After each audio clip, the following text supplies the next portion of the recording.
This is Dr. Aparna Sajjan, Associate Professor in Chemistry, VPKB IIT Baramati.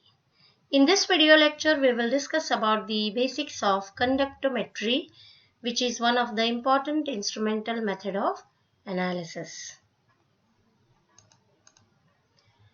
Let us see the introductory part. Resistance R is the opposition to the flow of current, that is saying no to the flow of current through the material or solution in an electrical circuit. So, the material or the solution will not allow the current to flow through it. That is called its resistance. The unit of resistance is ohm. Next is conductance, which is the reciprocal of resistance, that is saying S to the flow of current.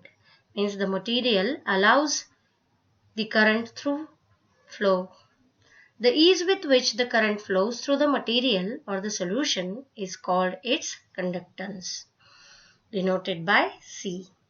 The SI unit of conductance is Siemens S, and the common unit is per ohm because C is equal to 1 by R. Next is specific resistance or resistivity, denoted by rho, which is equal to resistance R into cross-sectional area A upon length L of the conductors. Its unit is ohm meter. The resistance offered per unit length and unit cross-sectional area of that material when a known quantity of voltage is applied at its ends is called its resistivity.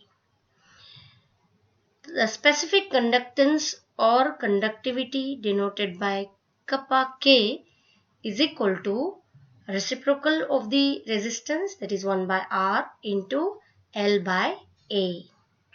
The unit is Siemens per meter or per ohm per meter. Specific conductance is reciprocal to specific resistance. Next is molar conductivity, uppercase lambda m. It is the conductance property of a solution which contains 1 mole of the electrolyte, and when this electrolyte is placed in between the conductors that are kept 1 centimeter apart. So this molar conductivity is helpful in determining the efficiency of the solution in conducting the electricity, and it is not a constant. Lambda m is equal to specific conductance K upon concentration of the solution in mole per liter, which comes to K into 1000 1 liter upon molarity m. The unit of molar conductivity is Siemens square centimeter per mole. Next is equivalent conductance, lowercase lambda, is defined as the conductance of all the ions produced by 1 gram equivalent of an electrolyte in a solution, and when this solution is placed between the conductors that are kept 1 centimeter apart, whatever the conductance is observed, it is called equivalent conductance. So lambda is equal to K into V, that is specific conductance into volume of the solution in ml, which contains 1 gram equivalent of the electrolyte. So 1000 ml contains 1 normal solution, N is the normality, N. The unit of equivalent conductance is Siemens square centimeter per gram equivalent. Next, let us see the technique, that is conductometry.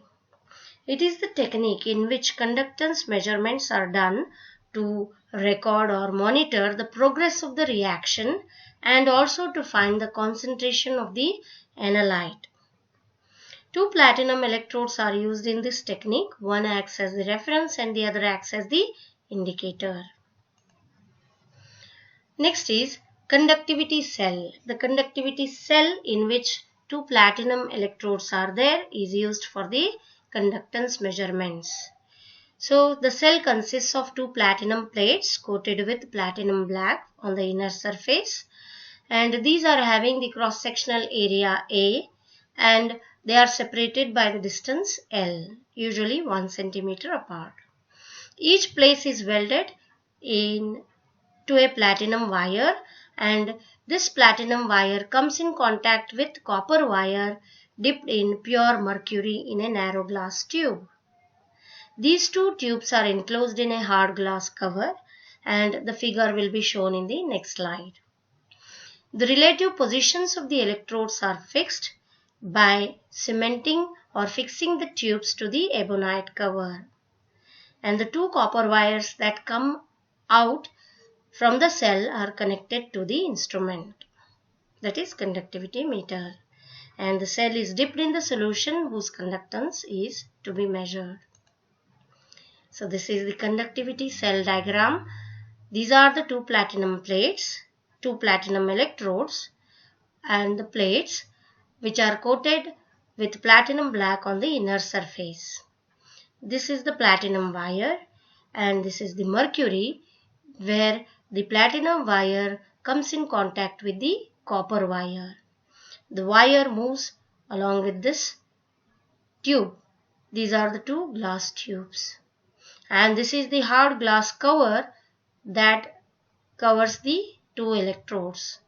And this is the ebonite cover that cements or that binds the glass tubes. And this glass cell is dipped in a solution, that is the conductivity cell is dipped in a solution whose conductance is to be measured. You can see here, and it is connected to the conductivity meter instrument. Next is measurement of conductance. Measurement of conductance is done by using Wheatstone bridge experiment. This is the Wheatstone bridge, and you can see AB is the manganese wire connected to the bridge, and G is the headphone. Instead of galvanometer, headphone is used, and here the sliding contact is made by the headphone on this manganese wire. This is the resistance box, and this is the induction coil which is used for getting the alternate current in the circuit. This is the conductivity cell, you can see here, and this conductivity cell is dipped in a solution which is having constant temperature maintained by using a thermostat. The cell is connected to the resistance box R like this. It is connected to the resistance box on one side, and it is connected to the manganese wire AB on the other side. When current is flowing through this circuit, the resistance, whatever the resistance is developed, that resistance is unplugged from the resistance box. And then the sliding contact made by the headphone is moved along this manganese wire AB, and wherever the least sound is recorded in the or heard in the headphone, at that point the sliding contact is stopped.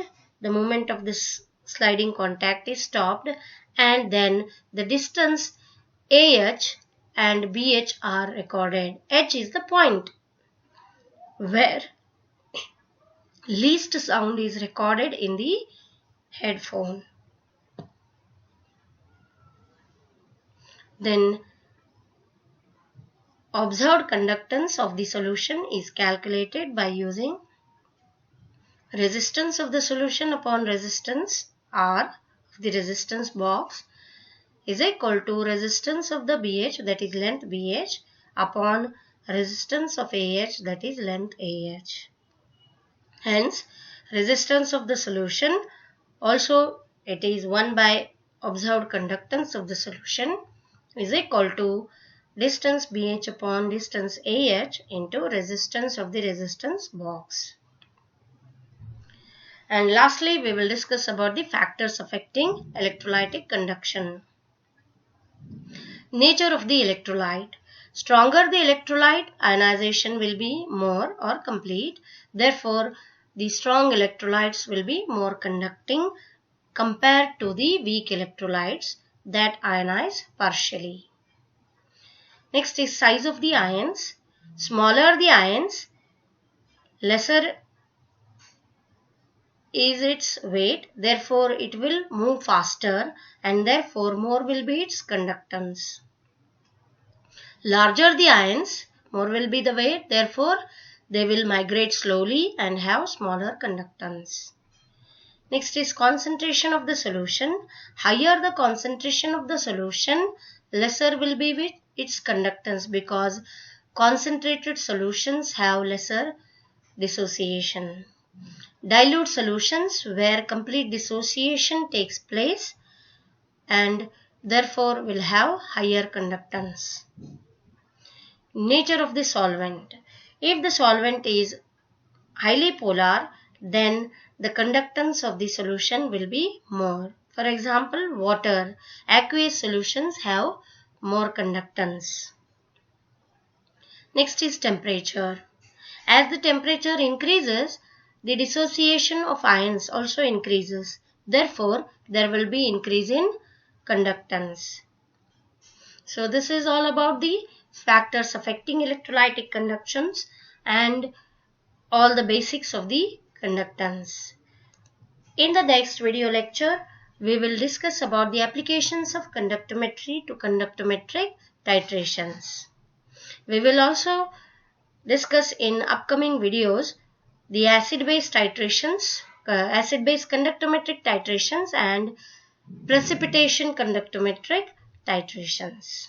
Thank you for watching the video.